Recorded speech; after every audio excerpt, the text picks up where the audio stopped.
ፊልሙ የሚጀምረው አንድ የአሳማ አቅራቢ መኪናውን እየነዳ በሽተኞችን ለይቶ ወደ ማቆያ ቀጠና ሲገባ ነው። መኪናው እንደደረሰ ሰራተኞች በፍጥነት ከበውት በሽታ መከላከያ ኬሚካል መርጨት ጀምራሉ። አቅራቢው ስለ ሁኔታው ሲጠየቅ ከሰራተኞቹ አንዱ በባዮቴክኖሎጂ ኢንዱስትሪ ውስጥ ሌላ የኬሚካል አምልጦ መውጣት እንዳደጋ መኖሩን በቸልታ ይነግረዋል። ነገር ግን ምንም ከባድ ነገር እንዳልሆነ አጥብቀው ይናገራሉ። ሾፌሩ በእነዚህ የኬሚካል አደጋዎች ምክንያት ሁልጊዜ አሳሞቹ ስለሚበላሹበት ይበሳጫል። ሾፌሩ ከቼክ ፖስቱ ወጥቶ መኪናውን ማሽከርከር ሲጀምር ስልኩ ጮኋል። ስልኩን ለማንሳት ሲሞክር ከአንድ ጠንካራ ነገር ጋር ይጋጫል። በፍጥነት ከመኪናው ወርዶ ሲያይ በስህተት አንድ አጋዘን ገድሎ እንደነበር ይገነዘባል። የመኪናው ባምፐር አለመጎዳቱን ካረጋገጠ በኋላ በፍጥነት ከአካባቢው ይሰወራል። ሾፌሩ አካባቢውን ለቆ ከሄደ ጥቂት ቅጽበቶች በኋላ አጋዘኑ መንቀሳቀስ ጀምርና በድንገት ተነስቶ ይቆማል። ነገር ግን አይኖች ውስጥ የሚታየው ነገር በጣም ማስፈሪ ነበር። በመቀጠል ትዕይንቱ ወደ ፈንጂ ማናጀሩ ሶኩ ይወስደናል። እሱም ከደንበኛው ጋር ስለ አክሲዮንና ኢንቨስትመንት ስልቶች እየተወያየ ነው። ከዚያም በአንድ የዜና ድረገጽ ላይ አንድ የውሃ ማጠራቀሚያ ውስጥ ስለተከሰተው ሚስጥራዊ የአሳዎች ሞት የሚገልጽ አርዕስት ይመለከታል። ሶኩ በፍጥነት ረዳቱን ኪምን ጠርቶ የአንድን ኬሚካል ኩባንያ አክሲዮኖች በሙሉ እንዲሸጥ ያዘዋል። ኪም ይህን ውሳኔ ከፍተኛ የገበያ ኪሳራ ሊያስከትል እንደሚችል በመስጋት ቢከራከርም ሶኩ ግን ያለምንም ጥያቄ ትዕዛዙ እንዲፈጽም በቁጣ ያዘዋል። በአፓርታማው የመኪና ማቆሚያ ቦታ ውስጥ ሶኩ ከቀድሞ ሚስቱ ጋር በልጃቸው ሱአን የማሳደግ መብት ላይ ይከራከራሉ። እሷም በስራው ምክንያት ሊንከባከባት እንደሚያስችል በመግለጽ ለልደት ቀኗ ሱአንን ይዟት እንዲመጣ ትጠይቀዋለች። በስራ የተወጠረው ሶኩ ጥሪውን ከመዘጋቱ በፊት ውሳኔ ለመስጠት ያቅማማል። ሶኩ ከእናቱና ከልጁ ጋር ወደሚኖሩበት ቤት ይመለሳል። ወደ ልጁ ክፍል ሲገባ ሱአን ከእናቷ ጋር በሚስጥር በስልክ እያወራች እንደሆነና የልደት ቀኗን ከእሷ ጋር ማክበር እንደምትፈልግ ስትናገር ይሰማታል። ሶኩ መብራት ሲያበራ ስልኩን ትዘጋዋለች። ነገር ግን ስራ እንደሚበዛበት ለሱአን በለስላሳ አንደበት ይነግራታል። በሚቀጥለው ሳምንት ግን ወደ ቡአን እንደሚወስዳት ቃል ይገባላታል። እሷ ግን እንደተቀየመች ትቀጥላለች። ስሜቷን ለማስተካከል የልደት ስጦታ ይሰጣታል። ነገር ግን ያ የሰጣት ስጦታ ባለፈው ዓመት የሰጣት ተመሳሳይ ስጦታ መሆኑን ይገነዝባል። ሱአን ለእሷ ትልቅ ስጦታ ነገ እናቷን መጎብኘት እንደሆነ አጥብቃ ትናገራለች። ሶኩ ልብሱን በሚቀይርበት ጊዜ እናቱ ለሱአን ደስታ ሲል ከባለቤቱ ጋር በግልጽ ተነጋግሮ እንዲታረቅ ትመክረዋለች። የቪዲዮ ቅጂ ትታለት እየሄደች ዛሬ በነበረው የትምህርት ቤት የሙዚቃ ትዕይንት ላይ ባለመገኘት ሱአንን እንዳሳዘናት ትነግረዋለች። ሶኩ ቪዲዮውን ሲመለከት ሱአን በጣም ማዝና እንደነበርና ግጥሟን እንኳ እንደረሳች ያያል። ይህ ሁኔታ ምን ያህል እንደጎዳት ከተረዳ በኋላ ውሳኔውን አስተካክሎ በማለዳው ከሱአን ጋር ወደ ቡአን ለመጓዝ ይነሳል። መኪና እየነዱ ሳለ ሶኩ ስለ ትምህርት ቤት ትዕይንቷ በመነሳት ማንኛውም ስራ ምንም አይነት መሰናክል ወይም ፈተና ቢኖርበትም በትጋት መስራት እንደሚገባ ይመክራታል። በወሬ ተጠምዶ ሳለ ከአንድ የጭነት መኪና ጋር ሊጋጭ ለጥቂት ይተርፋል። መኪናቸውን ሲያቆሙ በርካታ የእሳት አደጋ መከላከያ መኪኖች በከፍተኛ ፍጥነት ያልፋሉ። በአቅራቢያ ያለ አንድ ህፃን በእሳት ተያይዞ ነበር። ከጥቂት ጊዜ በኋላ ሶኩና ሱአን ጣቢያ ደርሰው ባቡር ውስጥ ይገባሉ። ተሳፋሪዎች ወንበራቸውን እንዲይዙ ማስታወቂያ ሲናገሩ ዋናው የባቡር አሽከርካሪ ወደ መሪው ክፍል ያመራል። አስተናጋጆችና የጣቢያው ሰራተኞች ደግሞ ለጉዞ ሁሉም ነገር ዝግጁ መሆኑን ያረጋግጣሉ። የቤዝቦል ቡድኑ ካፒቴን ቡድኑ ሲነቃቃ የቡድኑ ቼርሊደር ባልተጠበቀ ሁኔታ ትቀላቅላቸዋለች። ሁሉም ሰው ከእሷ ጎን ለመቀመጥ ቢጓጓም እሷ ግን የምትወደውን ዮንጉክን መርጣ አጠገቡ ትቀመጣለች። ሶኩ ለረዳቱ ኪም ከምሳ በፊት እንዲመለስ ይነግረዋል። በሌላ በኩል ኢንጊል የተባለች ተሳፋሪ እንቁላሏን ለታናሽቷ ጆንጊል ትሰጣታለች። በዚህ መሃል አንድ የጣቢያው ሰራተኛ በከባድ ህመም እየተሰቃየ የሚወራጨው አንድ ግራ የተጋባ ሰው ዙሪያ የተሰበሰበውን የተጨነቀ ህዝብ ያስተውላል። አንድ ሴት ልጅ ደግሞ ማንም ሳያት በሚስጥር ባቡር ውስጥ ሾልካ ትገባለች። በሰውነቷ ላይም አስፈሪ ጠባሳዎችና የንክሻ ምልክቶች ይታዩባት ነበር። ባቡሩ ጉዞውን ሲጀምር ሱአን አንድ ሰው በጣቢያው ሰራተኛ ላይ ጥቃት ሲሰነዝር ትመለከታለች። ዮንግ ሱክ የተባለው ባለስልጣን ለአንድ አስተናጋጅ አንድ ለማይ በመታጠቢያ ክፍል ውስጥ ባልተለመደ ሁኔታ ረጅም ጊዜ እንደተቀመጠ ሪፖርት ያደርጋል። ይህንን የሰማችው ሱአን ለማጓጓታ ምን እየተካሄደ እንዳለ ለማየት ትሄዳለች። ለማኙ በጣም መንገድ ይመስላል። እንዲሁም የባቡሩ ትኬት አልነበረውም። አስተናጋጁ እንዲወጣ ቢወተውተውም ለማኙ ግን ሁላችሁም ትሞታላችሁ እያለ በተደጋጋሚ ይናገራል። ዮንግ ሱክ የእሱን ማስጠንቀቂያ ችላ ብሎ በሚቀጥለው ማቆሚያ ላይ እንዲቀጥሉበት ሀሳብ ያቀርባል። ሱአን ግን ደግነት እንዲያሳዩት ትማጸናለች። የተጎዳችው ሴት ልጅ በባቡር ውስጥ የተንገዳገደች ከሄደች በኋላ በህመም ትወድቃለች። ሱአን ወደ መታጠቢያ ክፍል ስታመራ ከሳን ጋር ትገናኛለች። እሱም ነፍሰ ጡር ሚስቱ ኪዮንግ ውስጥ ስለምትገኝና ተጨማሪ ጊዜ ስለሚያስፈልጋት ሌላ መታጠቢያ ክፍል እንድትጠቀም በትህትና ይጠይቃታል። ከአንድ ሴት አስተናጋጅ የተጎዳችው ልጅ ሰውነቷን ሲንቀጠቀጥ አግኝታት እርዳታ ለመስጠት ትሞክራለች። ነገር ግን በድንገት ልጅቷ ምላሽ መስጠት ታቆማለች። ሶኩ ከረዳቱ ኪም በደረሰው ስልክ ጥሪ ከእንቅልፉ ሲነቃ ሷን በወንበሯ ላይ አለመኖሯን ያስተውላል። ኪም በአገሪቱ ውስጥ እንግዲህ የሆኑ ሁከቶች የተስፋፉ መሆኑንና አገሪቱ በግርግር ውስጥ እንዳለች ይነግረዋል። ስልኩን ዘግቶ በፍጥነት ሷንን ፍለጋ ሲሄድ ተሳፋሪዎቹ በዜና ላይ የሚተላለፉትን አስደናቂና አስፈሪ ክስተቶችን በጭንቀት ይመለከታሉ። ሴት አስተናጋጇ ለዋና አስተናጋጁ ትደውላለች። ነገር ግን በድንገት የተጎዳችው ልጅ ተነስታ በመቆም ታስደነግጣለች። ልጅቷ ሙሉ በሙሉ ወደ ዛምቢነት ተቀይራ ጥቂት ለመሰንዘር ዝግጁ ሆና ነበር። ዋናው አስተናጋጅ ወደ ሴት አስተናጋጇ ቢሮጥም አስተናጋጇ ልጅቷን እየታገለች ወደ ቤዝቦል ቡድኑ ክፍል ውስጥ ትገባለች። አስተናጋጇን በጭካኔ ትነክሳታለች። ይህንን የተመለከቱት ተሳፋሪዎቹ በድንጋጤና በፍርሃት ይዋጣሉ። በመቀጠልም ሌሎቹ ልጆች ማጥቃት ትጀምራለች። ይህም መላውን ክፍል ወደ ትርምስ ይለውጧል። የተነከሰችው አስተናጋጅ ወደ ዞምቢነት እስክትቀየርና ሌሎችንም ወደ ዞምቢነት ስትቀየር ሁኔታው ይበልጥ ተባባሰ። ግርግሩን የሰማችው ሷን ወደ ውጭ ወጣች። ሶኩ ሴት አስተናጋጇ ዋናውን አስተናጋጅ በጭካኔ ስትቦጫጭቀው ይመለከታታል። በጥቂት ሰከንዶች ውስጥ እሱም ተቀይሮ አይኑን ወደ ሶኩ ያዞራል። ሷን በሶኩ ፊት ትመጣለች። እሱም በፍጥነት እሷን ይዞ ይሮጣል። በዚህም ጊዜ የማያቋርጥ የዞምቢዎች ስብስብ ክፍሉን ሞልተውት በባቡር ውስጥ ያሳድዷቸዋል። እየጨመረ የመጣውን ትርምስ የተመለከተው ሳንግ ባለቤቱን ኪዮንግን እንድትፈጥን ይነግራታል። እሷ ወደ ውስጥ ስትወጣ አንድ ዞምቢ በአንድ ሴት ልጅ ላይ በጭካኔ ጥቃት ሲሰነዝር የሚያስፈራ ትዕይንት ያጋጥማቸዋል። ሳንግ ልጅቷን ለማዳን ሲሞክርም ዞምቢው እሱን ለማጥቃት ይዞራል። ይህንን አጋጣሚ በመጠቀም ሶኩ አምልጦ ወደሚቀጥለው ክፍል ውስጥ ይገባል። ሳንግ ዞምቢውን መታጠቢያ ክፍል ውስጥ አስገብቶ መቆለፍ ቢችልም የተጠቃችው ልጅ ግን ብዙም ሳትቆይ ወደ ዞምቢነት ትቀይራለች። ለኪዮንግ ወደፊት እንድትሮጥ በነገራት ቅጽበት አዲስ የተቀየረችው ልጅ እና ሌሎቹ ዞምቢዎች ወደሱ ይዘላሉ። ሁሉም ሰው ይደነግጣል። ሶኩ ግን ሳንግንና ሚስቱ ሳይገቡ የባቡሩን በር ይዘጋዋል። ሳንግ ዞምቢውን በከባድ ጡጫ በመዘረር እሱና ባለቤቱን በመጨረሻው ሰከንድ በተሳካ ሁኔታ ወደ ክፍሉ እንዲሸሹ እድል ያገኛሉ። ሶኩ ዞምቢው የባቡሩን በር እንዴት መክፈት እንዳለበት እንደሚያውቅ ያስተውላል። በሩን አጥብቆ መያዝ እንደሚያስፈልግ ይናገራል። ዞምቢዎቹ ጥቃት የሚሰነዝሩትም ሰዎቹን ማየት ሲችሉ ብቻ እንደሆነ ብዙም ሳይቆይ ይገነዘባል። ኪዮንግ በፍጥነት በሩን በጋዜጣ ትሸፍናለች። ከዚያም በኋላ ሳንግ በሩን እነሱ ሳይገቡ በመዝጋት የተነሳ ሶኩን ይቆጣዋል። ሶኩ ግን የሁሉም ሰው ሕይወት አደጋ ላይ በመወደቅበት በዚህ ወቅት ሌሎቹ ማዳን የእሱን ኃላፊነት እንዳልሆነ ይመለስለታል። ክርክራቸው ወዲያውኑ በባቡሩ አሽከርካሪ ድምፅ ተቋረጠ። የባቡሩ አሽከርካሪው ባቡሩ በመጨረሻው ጣቢያ ላይ እንደሚቆም ገለጸ። ዮንግሱክ በውስጥ መገኛው በኩል ስለ ባቡሩ አስከፊ ሁኔታ ለአሽከርካሪው በጭንቀት ይነግረዋል። እንዲሁም ዞምቢዎቹ በማንኛውም ቅጽበት ጥቃት ሊሰነዝሩ ይችላሉ ብሎ ስለሚሰጉ ባቡሩ ቀደም ብሎ እንዲቆም ይማጸናል። ነገር ግን አሽከርካሪው ይህንን ለተሳፋሪዎቹ ደህንነት ሲባል ከቁጥጥር ማዕከሉ የተሰጠ ትዕዛዝ እንደሆነ ያብራራል። በሱ ምላሽ ግራ የተጋቡት ተሳፋሪዎቹ ወደ ውስጥ ሲመለከቱ ሁኔታውን ይረዳሉ። ጣቢያው ሙሉ በሙሉ በግርግር ውስጥ ነበር። ከፍተኛ ቁጥር ያለው የዞምቢዎች ስብስብ ምንም መከላከያ የሌለውን ሕዝብ እያጠቃ ነበር። ዘጋቢው ሀገሪቱን ወደ ገዳይ ትርምስ የከተተውን አገር አቀፍ ወረርሽኝ ዜና ይዘግባል። መንግስትም ዋና ዋና ከተሞችን ይዘጋል። የዚህ እንቅልፍ አስደንጋጭ ተንቀሳቃሽ ምስሎች በማህበራዊ ሚዲያ ላይ በፍጥነት ይሰራጫሉ። መንግስት የአስቸኳይ ጊዜ አዋጅ ያውጃል። ወታደሩ ቀውሱን እስኪቆጣጠረው ድረስ ዜጎቹ በየቤታቸው እንዲቆዩ ያሳስባል። በዚህ ጊዜ ሶኩ ከእናቱ ስልክ ደርሷል። ድምጿ በፍርሃት ይንቀጠቀጥ ነበር። መጀመሪያ ስለሱና ስለሱ ደህንነት ከጠየቀች በኋላ ከባለቤቱ ጋር እንዲታረቅና ልጃቸውን በጥሩ ሁኔታ እንዲንከባከቡ ቃል እንዲገባላት ታደርጋለች። ድምጿ እየደከመ ሲሄድና ድንገተኛ አስፈሪ ለውጥ ማሳየት ሲጀምር ሶኩ እሷም የወረርሽኙ ሰለባ እንደሆነች ይረዳል። ሷን ስጠይቀው ይህንን ልብ ሰባሪ እውነት ይደብቃታል። በሩን በአግባቡ ከዘጉ በኋላ ተሳፋሪዎቹ ወደ ቀጣዩ ክፍል ይሸጋገራሉ። ሷን ለሶኩ የእናቱ ስልክ ለተወሰነ ጊዜ ጠፍቶ እንደነበር ትነግረዋለች። ስለዚህ እሷን አስቀምጦ ራሱን ለመደወል ይሞክራል። ኢንጊል ታናሽቷ ጂንጊል ወንበሩን እንድትይዝ አድርጋ እሷ ለመቆም ትመርጣለች። ይህንን ያስተዋለችው ሷን በደግነት ወንበሯን ለሊያን ትለቅላታለች። በበሩ ክስተት ምክንያት አሁንም ቅር የተሰኘው ሶኩ ወደ እሷ ቀርቦ ወንበሯን መልቀቋን ስህተት እንደነበረ በጥብቅ ይናገራል። እንዲህ ባለው ሁኔታ ውስጥ ራስ ወዳድ መሆንና ለራሷ ቅድሚያ መስጠት እንዳለባት ያሳስባታል።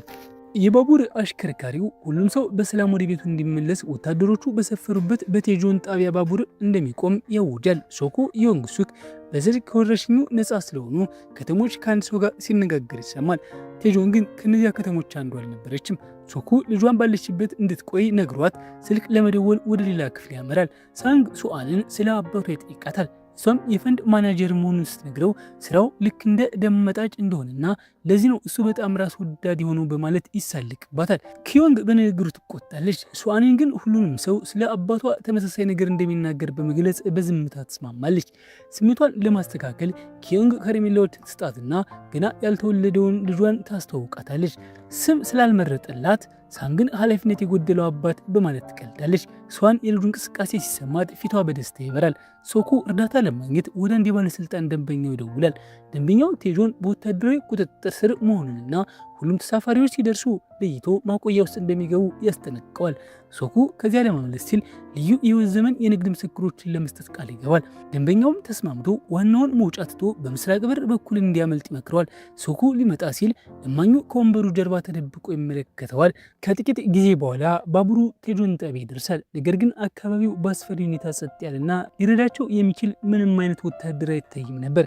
ባቡሩ ሲቆም ሲዮንግሱክ በድፍረት መጀመሪያ ይወጣል። ሶኩና ዮንጉክ ጨምሮ ሌሎቹ ተሳፋሪዎች በጥንቃቄ ይከታተላሉ። ቀሪዎቹ የቤዝቦል ቡድን ልጆቹ ከሌላ ክፍል በጥንቃቄ ይወጣሉ።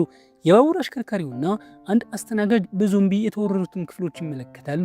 ዮንግሱክ ሁሉንም በዞምቢ የተሞሉ ክፍሎችን ፈትቶ በቀጥታ ወደ ቡሳን እንዲያምሩ ያሳስበዋል። አሽከርካሪው ከቁጥጥር ማዕከሉ በተሰጠው ትዕዛዝ ምክንያት ቢያቅማማም ዮንግሱክ ግን ቴጆን ሙሉ በሙሉ በለይቶ ማቆያ ውስጥ እንዳለችና ቡሳን ብቸኛ የደህንነት አማራጫቸው እንደሆነ የውስጥ መረጃ እንዳለው አጥብቆ ይናገራል። ምንም አይነት ወታደር ባለማየቱ አሽከርካሪው ይስማማል። ነገር ግን ምንም እንኳን ዮንግሱክ በብስጭት ቢቃወሙም ሌሎቹ ተሳፋሪዎችን ጥሎ ለመሄድ ግን ፍቃደኛ አይሆንም። ይህ በእንዲህ እንዳለ ሌሎቹ ተሳፋሪዎች በባዶ ጣቢያው በኩል ወደ ዋናው አደባባይ ያመራሉ። ሶኩ በራስ ወዳድነት ሱአን ይዞ ወደ ተከለከለው የምስራቅ አደባባይ ያመራታል። ሱአን ለምን በዚህ እንደሚሄዱ ግራ ተጋብታ ሳለ ለማኙ ሲከተላቸው ያስተውላሉ። ለማኙ ይህንን መንገድ ብቸኛ የመትረፊያ አማራጭ እንደሆነና ሌሎቹ ደግሞ ለይቶ ማቆያ እንደሚገጥማቸው የሶኩን የስልክ ጥሪ እንደሰማ በመግለጽ አብሯቸው ላይ መሄድ ይሞግታል። ሱአን ሌሎቹን መርዳት አለብን ስትል ትከራከራለች። ሶ ግን ያስቆማትና በራሳቸው መትረፍ ላይ ማተኮር እንዳለባቸው ይናገራል። እሷም እሱን ራስ ወዳድ ትለዋለች። ሚስቱ ትታው የሄደችው ለዚህ እንደሆነ ትነግረዋለች። ተሳፋሪዎቹ ወደ ዋናው አደባባይ እየቀረቡ ሲሄዱ ሳንግ በጣቢያው አስፈሪ ድባብ መጠራጠር ይጀምራል። ለማኙ አንድ ወታደር አይቶ ወደ እሱ ይፈጥናል። ሶኩ ወደ እሱ ከመሮጡ በፊት ሱአንን እዚያው እንድትቆይ ይነግራታል። ይህ በእንዲህ እንዳለ ተሳፋሪዎቹ ወደ መውጫው ይደርሳሉ። መላው ወታደር ወደ ዛምቢነት መቀየሩን ሲገነዘቡ ግን ከፍተኛ ድንጋጤ ይወጣሉ። የዛምቢዎቹ ስብስብ ጥቃት መሰንዘር ሲጀምር ከፍተኛ ትርምስ ይፈጠራል። በግርግሩ መሃል ሳንግ ባለቤቱ ወደ ሌላኛው ወገን አሳልፎ ለጥቂት ያመልጣሉ። የሶኩ ደንበኛ ጣቢያውን በግርግር ውስጥ እንደወደቀ ሲያስጠነቅቀው የቆሰለው መኮንን በድንገት በአንድ ዞምቢ ይጠቃል። ከዚያም ወደ ዞምቢነት በተቀየሩ ሌሎች ወታደሮች ስብስብ ይወረራል። ሶኩ በከፍተኛ ፍርሃት ወደ ሱአን ይሮጣል። ነገር ግን አንድ ዞምቢ ወደ እሷ ሲዘል ሳንግ በመጨረሻው ሰከንድ ውስጥ ጣልቃ ገብቶ ያድናታል። ኪዮንግ ሱአንን ይዛ ስትሄድ ሳንግ ዛምቢዎቹን ይከላከላል። የቤዝቦል ተጫዋቾቹ ሳንግን ይረዱትና በሩ ላይ ሌሎችን ይጠብቃሉ። ነገር ግን ሶኩ በድንገት በአንድ ዞምቢ ተጠልፎ ይወድቃል። ለመለቀቅ እየታገለ በከፍተኛ ሁኔታ ይዋጋል። ሳንግ ደግሞ በጭንቀት ይጠብቀዋል። ለማኙ በሩን አልፎ ከመግባቱ በፊት ሶኩን ይረዳዋል። ይህም ለሶኩ የማምለጥ እድል ይሰጠዋል። በመጨረሻ ሰከንድም ዘሎ ያመልጣል። ኪዮንግ ከሱአን ጋር ወደ ባቡር ለመግባት ስትፈጥን አንዳንድ ተሳፋሪዎች ሳያውቁ በዞምቢዎች የተሞላው ክፍል ይከፍቱታል። የባቡሩ አሽከርካሪው ወንበሩን ያዝ፣ ጂንሂና አንድ አስተናጋጅ ደግሞ ሌሎቹን በጭንቀት ይጠብቃሉ። ኪዮንግና እህትማማቾቹ ወደ ባቡሩ ሊቃረቡ ሲሉ ከፍተኛ የዞምቢዎች ስብስብ የጣቢያውን መስኮቶች ሰብረው ፕላትፎርሙ ላይ ይወድቃሉ። ይህ በእንዲህ እንዳለ ሳንግና ሶኩ በሩን ለመዝጋት በሚደረገው ተስፋ አስቆራጭ ትግል ከሌሎች ተሳፋሪዎች ጋር አብረው ይዋጋሉ። በግርግሩ መሃል አንድ ዞምቢ በጆንጊል ላይ ቢወድቅባትም እሷን ለመያዝ ግን በጣም ደካማ ነበር። ዞምቢዎቹ በስተጀርባ በሚወሩበት ጊዜ ኪዮንግና ሱአን ኢንጊልን ወደ ተቃራኒው አቅጣጫ ይጎትቷታል። ዞምቢዎቹ የተቃረቡ በነበረበት የመጨረሻ ሰከንድ ላይ ዲንሂና አስተናጋጁ ጆንጊልን ወደ ባቡሩ ይጎትቷታል። ኪዮንግና ሱአንን ኢንጊልን ወደ ሌላ ክፍል በፍጥነት ይወስዷታል። በድንገት ለማኙ በከፍተኛ ፍርሃት ይደርሳል። ኪዮንግ በመጨረሻው ቅጽበት ወደ ውስጥ ታስገባዋለች። ተሳፋሪዎቹ ዞምቢዎቹን በማንኛውም ሰከንድ የባቡሩን በር ሰብረው ይገባሉ ብለው ሲሰጉ ዮንግሱክ አሁንም መነሳት እንዳለባቸው በጭንቀት ይናገራል። ጂንሂ ግን ጓደኛዋ አሁንም ውስጥ ስላለ ተጨማሪ እንዲቆዩ በመማፀን አሻፈሬ ትላለች። በአጣብቂ ሁኔታ ውስጥ የገባው አስተናጋጅ በመጨረሻ ባቡሩ ወዲያውኑ እንዲነሳ ትዕዛዝ ይሰጣል። አሰቃቂ ትግል በኋላ ሳንግ በሩ መቆለፍ ይሳካለታል። ቡድኑ ወዲያውኑ መጓዝ ወደ ጀመረው ባቡር ይሮጣል። ሆኖም ዞምቢዎቹ መስታወቱን ሰብረው በመውጣት ያሳድዷቸዋል። ፕላትፎርሙ ላይ ሲደርሱ ሁለት ቤዝቦል ልጆች ጥቃት ደርስባቸዋል። ዮንጉክ ይህን አስፈሪ ትዕይንት በፊቱ ሲከናወን በፍርሃት ደንዝዞ ይቆማል። ሶኩ እንዲረጋጋ ይረዳዋል። አብረው ባቡር ውስጥ እስኪገቡ ድረስ ወደፊት ይመረዋል። ሳንግ ወደ ባቡር ሲቃረብ ሶኩ እጇን ይዘረጋላታል። ነገር ግን ሳንግ እየገሰገሰ የመጣውን የዞምቢዎቹ ስብስብ ለመከላከል ይገደዳል። በመጨረሻም የሶኩ እጅ በተሳካ ሁኔታ ይዞ በትክክለኛው ጊዜ ወደ ውስጥ ይገባል። የባቡሩ አሽከርካሪ ወታደሩ ቡሳንን እንደተቆጣጠረና ከተማዋ ሙሉ በሙሉ ሰላም መሆኗን ከቁጥጥር ማዕከሉ ማረጋገጫ ይደርሰዋል። ኪዮንግ ለሳንግ ልትደውል ስትል ለማኙ ያስቆማታል። ምክንያቱም በሁለቱም በኩል በዞምቢዎቹ በተከበበ መካከለኛ ክፍል ውስጥ መታጠራቸውን ስለተረዳ ነው። ኪዮንግ ባዶ መታጠቢያ ክፍል አይታ በፍጥነት መልእክት ስትሰጥ በዝምታ ወደ ውስጥ ይሾልካሉ። አንድ ዞምቢ በኪዮንግ ላይ ሊዘልባት ሲል በመጨረሻ ሰከንድ ትተርፋለች። በሩን ለመቆለፍ በጭንቅ ሲታገሉ ተጨማሪ ዞምቢዎች ወደ እነሱ ይመጣሉ። ሌሎቹ ተሳፋሪዎች ደግሞ በሌላኛው ክፍል ያለውን በር በጭስ ይሸፍኑታል። አሽከርካሪው በቀጥታ ወደ ቡሳን እንደሚያምሩ ያውጃል። ዮንግሱክ ሲደውል ጌንሂ እፎይታ ይሰማታል። ነገር ግን ጓደኞቻቸው በቫይረሱ መያዛቸውን ሲገልጽላት ያ የእፎይታ ይጠፋል። ሶኩ ወደ ልጁ ለመድረስ በከፍተኛ ሁኔታ ይሞክራል። እንዲሁም ሳንግ ከባለቤቱ ጋር ሲነጋገር ይሰማል። ሱዋንና ኪዮንግ በክፍል 13 መታጠቢያ ክፍል ውስጥ መሆናቸውን ውጭ ዞምቢዎቹ ከፍተኛ ውድመት እያደረሱ መሆኑን በጭንቀት ያስረዳሉ። እነሱን ለመርዳት የቆረጠው ሶኩ ወደ እነሱ ለመድረስ ይወስናል። ነገር ግን የእነሱ ቡድን አሁንም በክፍለቴ ውስጥ በመሆኑ ሁለቱም እንዴት ወደ እነሱ ደርሰው እንደሚመለሱ ለማወቅ ይቸገራል። ዮንጉክ ጓደኛውና ሌሎቹ ተሳፋሪዎች በክፍል 15 ውስጥ አሁንም በደህንነት ላይ መሆናቸውን ሲነግራቸው በዞምቢዎቹ መካከል ተዋግቶ በማለፍ በኩል 13 ያሉት ለማዳን ወደ ክፍል 15 ለመሄድ እቅድ ያወጣሉ። ያሉትን እቃዎች ለጊዜው የመከላከያነት ከተጠቀሙ በኋላ ሳንግ መንገድ እየመራ ሶኩ የኋላውን ክፍል እየጠበቀና ዮንጉክ በመሃል ድጋፍ እየሰጠ ለመሄድ እቅድ ያወጣሉ። ባቡሩ ከዋሻው እንደወጣ በድፍረት ከዞምቢዎቹ ጋር ፊት ለፊት ይጋፈጣሉ። በቁርጠኝነትም ወደፊት ይገሰግሳሉ። ሳንግ ባለው ከፍተኛ ጥንካሬ ወደፊት በመሄድ ዞምቢዎችን በባዶ እጁ ይጥላቸዋል። ሶኩ ወደፊት በመሄድ በሩን ይከፍታል። ሳንግና ዮንጉክ ወደፊት እየገፉ ዞምቢዎችን ይዋጋሉ። በመጨረሻም ዮንጉክ የመጨረሻውን ዞምቢ ጥሎ ያለምንም ጉዳት ወደ ሌላኛው ክፍል ይሻገራል። ዮንጉክ በድፍረት ወደፊት ይራመዳል። ነገር ግን በቫይረሱ የተያዙትን ጓደኞቹን ሲመለከት በፍርሃት ይደነግጣል። ሳንግ ወደ ጎን ገፍቶ ወደ ከባዱ ውጊያ ይገባል። ሶኩ ሳንግን ለመደገፍ ጣልቃ ቢገባም ወዲያውኑ በማያቋርጡ የዞምቢዎቹ ስብስብ ይበለጣል። የቤዝቦል ዱላ ይዞ እንደገና ወደ ውጊያ ይመልሳል። ዮንጉክ ግን እርምጃ ለመውሰድ ድፍረት አጥቶ ባለበት ደንግጦ ይቆያል። ሶኩ እና ሳንግ ከዞምቢዎቹ ጋር ከባድ ትግል ውስጥ ናቸው። ዮንጉክም ጣልቃ ለመግባት ራሱን ባዘጋጀበት ቅጽበት ባቡሩ ወደ ዋሻ ውስጥ ይገባል። በድንገት ሲጨልምም ዞምቢዎቹ ግራ ይገባቸዋል። እንዲሁም የት መሄድ እንዳለባቸው ይጠፋቸዋል። የዞምቢዎቹ ትኩረት በአቅራቢያው ወደ ወደቁበት የቤዝቦል ኳሶች ይዞራሉ። ሶኩ ወዲያውኑ ነገሩን ተረድቶ በዱላው ራቅ አድርጎ በመምታት ድምፁን ይፈጥራል። ዞምቢዎቹ ትኩረት ድምፁ ወደተሰማበት ስለነበር ለማምለጥ ፍጹም እድል አገኙ። ባቡሩ ከዋሻው ሲወጣ ሳንግ በሩ አጠገብ ይጠብቃል። ዞምቢዎቹን እንደገና ጥቃት ሊሰነዝሩባቸው ለጥቂት ያመልጣሉ። ለተወሰነ ጊዜ ለማረፍ ተቀመጡ። ምን እንደተፈጠረ ለመረዳት ይሞክራሉ። ከዚያም ሶኩ በሚቀጥለው መኪና ክፍል ውስጥ ብዙ ቁጥር ያላቸው ዞምቢዎችን ያስተውልና አንድ ሀሳብ ይመጣለታል። በፍጥነት የሳንግን ስልክ ይዞ የሚቀጥለውን ዋሻ ይጠብቃል። ጨለማው ባቡሩ ሲወጣው ወደ ቀጣዩ መኪና ክፍል ሾልከው ለመግባት ከወንበሮቹ ጀርባ ይደበቃሉ። በመቀጠል ሾኩ የሳንግን ስልክ ወደ ተቃራኒው አቅጣጫ ያንሸራትተውና ወደ ስልኩ ይደውላል። ስልኩ ሲጮህ ሁሉም ዞምቢዎች ወደ ድምፅ ይሮጣሉ። ይህም ቡድኑ ያለምንም እንቅፋት የመኪናውን ቁልፍ አቋርጦ በመጨረሻው ወደ መታጠቢያ ክፍል እንዲደርስ ፍጹም እድል ይሰጠዋል። ሁሉም ሰው ከሚወዷቸው ሰዎች ጋር በሰላም በመገናኘታቸው በደስታ ይተነፍሳሉ። ዮንጉክ ባዶ መታጠቢያ ክፍል ውስጥ ያገኛል። ባቡሩ ዋሻውን ከማለፉ በፊት ሶስቱም ወደ ውስጥ ይሾልካሉ። የተነጋገሩ ሳለ ሳንግ ለሶኩ ይቅርታ ሊጠይቀውና ሊያመሰግነው እንደሚገባ ይነግረዋል። ምክንያቱም ሱዋን በሱና በባለቤቱ ምክንያት ተርፋለች። ሶኩ አስተያየቱን ችላ በማለት ይልቁንም የሚቀጥለው ዋሻ በ2 ደቂቃ ውስጥ እንደሚመጣ ያሳያል። ዮንጉክ ለጂንሃ ሁላቸውም በቅርቡ ወደ እነሱ እየመጡ እንደሆነ የጽሑፍ መልእክት ይልካል። እሷም በደስታ ተሞልታ ለሁሉም ሰው ታበስራለች። ዮንግሱክ ግን በዞምቢዎቹ በተሞሉ መኪናዎች ውስጥ ከተዋጉ በኋላ በቫይረሱ አለመያዛቸውን እርግጠኛ መሆን አይችሉም በማለት ወዲያውኑ ይቃወማል። ምንም እንኳ ጂንሃ በስሜት ብትማጸንም ቡድኑ ወደ ውስጥ ማስገባት በጣም አደገኛ ነው ብሎ በማመን ከዮንግሱክ ጎን ይቆማል። ባቡሩ ወደ ጨለማ ውስጥ ሲገባ ሶኩና ሳንግ በዝምታ ሁሉም ሰው ከመታጠቢያ ክፍል መርተው ይወጣሉ። መንገዳቸውን የዘጋውን የዞምቢዎችን ስብስብ ሲመለከቱ ማንም ሳያያቸው የሚያልፉበትን መንገድ በፍጥነት ይፈጥራሉ። በጥንቃቄ ለመንቀሳቀስ በሻንጣ ማስቀመጫ መደርደሪያዎቹ ላይ ይወጣሉ። በዝምታም ወደፊት ይሰዋሉ። ሶኩ በመጨረሻ ረድፍ ላይ አንድ ቦርሳ አግኝቶ ወደ ሩቅ ቦታ ይወረውረዋል። ይህም የሁሉንም ዞምቢዎች ትኩረት ወደዚያ እንዲሆን ያደርጋል። ሁለቱ ወንዶች ሌሎቹ እንዲወርዱ ይረዷቸዋል። በጥንቃቄም ወደ ቀጣዩ ክፍል ያመራሉ።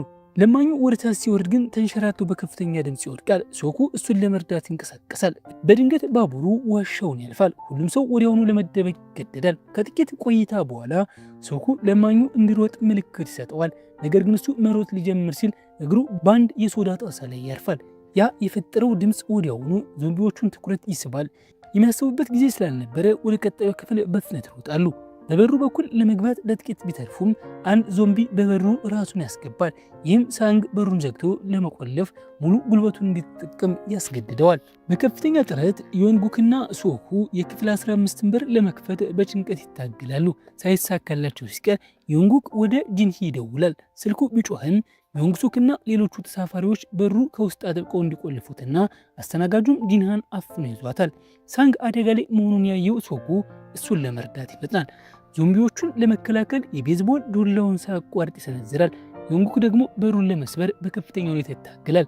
በግርግሩ መሃል አንዱ ዞምቢ የሳንግን እጅ ነክሰዋል። ሶኩ በከፍተኛ ፍርሃት ይዋጣል። ከብዙ ትግል በኋላ ዮንጉክ በመጨረሻ በሩን ሰብሮ ይገባል። ነገር ግን ዮንግሱክ የሚቀጥለውን በር ዘግቶ ሲይዘው ዮንጉክ ወደ ውስጥ ለመግባት ሲሞክር እጁ ይያዛል።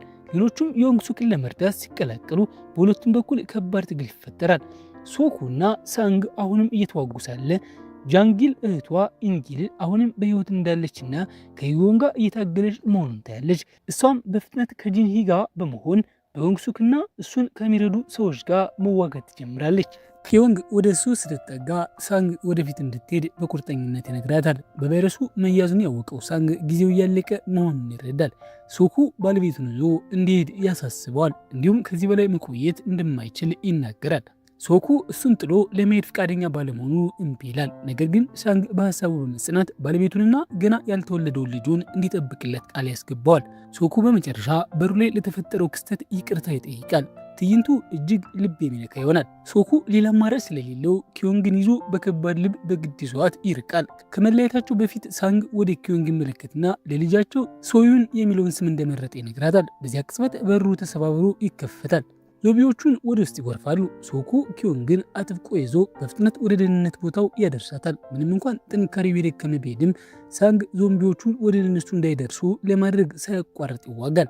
ሶኩ በሩን ለመክፈት ከሌሎቹ ጋር በጭንቀት ይተባበራል። ወደ ዞምቢነት የተቀየረ ቢሆንም ሳንግ የመጨረሻዎቹን ቅጽበቶች ተጠቅሞ የማያቋርጠውን የዞምቢዎችን ስብስብ ወደኋላ ይዛቸዋል። ቡድኑ ወደ ክፍሉ መግባት ሲሳካላቸው ሳንግ ሙሉ በሙሉ ወደ ዞምቢነት ይቀየራል። የዞምቢዎቹን ስብስብ ወደፊት ይደርሳል። ሶኩ በፍጥነት ኪዮንግንና ሱአንን ወደ ውስጥ ይጎትታቸዋል። ነገር ግን ኢንጊል እህቷን ጆንግ ጊልን እና ሌሎቹን ለመጠበቅ ስትል ራሷን መስዋዕት ለማድረግ በመወሰን ወደኋላ ትቀራለች። ሌላ እርምጃ ለመውሰድ ጊዜ ስላልነበረ ሶኩ በሩን ዘግቶ እሷን ጥሏት ለመሄድ ይገደዳል። በቁጣ የተሞላው ሶኩ በዮንግሱክ ራስ ወዳድነት ተግባር ምክንያት የሳንግና የኢንጊልን ሕይወት በማለፉ በከፍተኛ ብስጭት ከባድ ጡጫ ያሳርፍበታል። ዮንግሱክ አሁን ባለው ሁኔታ የራሳቸው መትረፍ ብቻ ዋናው ነገር እንደሆነ በማመን ምንም አይነት ጸጸት አያሳይም። ሌሎቹም ተሳፋሪዎች ሳይወዱ በሀሳቡ ይስማማሉ። በክፍል 15 የነበሩት ተሳፋሪዎች እርስ በርሳቸው ከተወያዩ በኋላ ሶኩንና ከውጭ የመጡትን ሰዎች አሁንም በቫይረሱ ሳይይዙ አይቀሩም ብለው ስለሚጠረጥሯቸውና ራሳቸውን አደጋ ላይ መጣል ስላልፈለጉ ወደ ቀጣዩ ክፍል እንዲዘዋወሩ ያስገድዷቸዋል። ለሁሉም ሰው ሰላም ሲባል እነሱም ይስማማሉ። ለማኙ መጀመሪያ ይንቀሳቀሳል። ጂንሂ ከክፉ ሰዎች ጋር አልቀመጥም በማለት ከነሱ ጋር ትሄዳለች። ኪዮንግ ሱአንን ታጽናናታለች። እንዲሁም ሶኩ በዝምታ የተከተላቸው ይዟት ወደ ቀጣዩ ክፍል ትሻገራለች። ሁለቱም ቡድኖች በጨርቅ በመጠቀም በሮቹን በአግባቡ ይቆልፋሉ። በከፍተኛ ሐዘን የተዋጠችው ጆንግ ጊል ወደ ዞምቢነት የተቀየረችውን እህቷን ትኩር ብላ ትመለከታለች። ለዚህ ለደረሰባት እጣ ፈንታም የኢንግልን ከልክ ያለፈ ደግነት ትወቅሳለች። በራስ ወዳዶች ተሳፋሪዎች ላይ በቀል ለመውሰድም ታስባለች። እናም ዮንግሱክ ሊያስቆማት ከመቻሉ በፊት ባልተጠበቀ ሁኔታ በሩን ትከፍተዋለች። ይህም ዞምቢዎች ወደ ውስጥ ገብተው ልክ እንደ ተራቡ አውሬዎች መላውን ቡድን በጭካኔ እንዲበጣጥሱት ያደርጋል። ከዚያ በኋላ የባቡር አሽከርካሪው ወደ ቡሳን እየተቃረቡ መሆኑን ለማሳወቅ ወደ ቁጥጥር ክፍሉ ይደውላል። ሁሉም ሰው ወደ ቡሳን የሚደርስበትን ጊዜ በጭንቀት ይጠብቃል። ኪዮንግ ግን ባለቤቷን በማጣቷ የደረሰባትን ከፍተኛ የልብ ስብራት ለመቋቋም ትታገላለች። ሶኩ ሱአንን በቀስታ አስቀምጦ ምንም አይነት መጥፎ ነገር እንዳይደርስባት እንደማይፈቅድ ያረጋግጥላታል።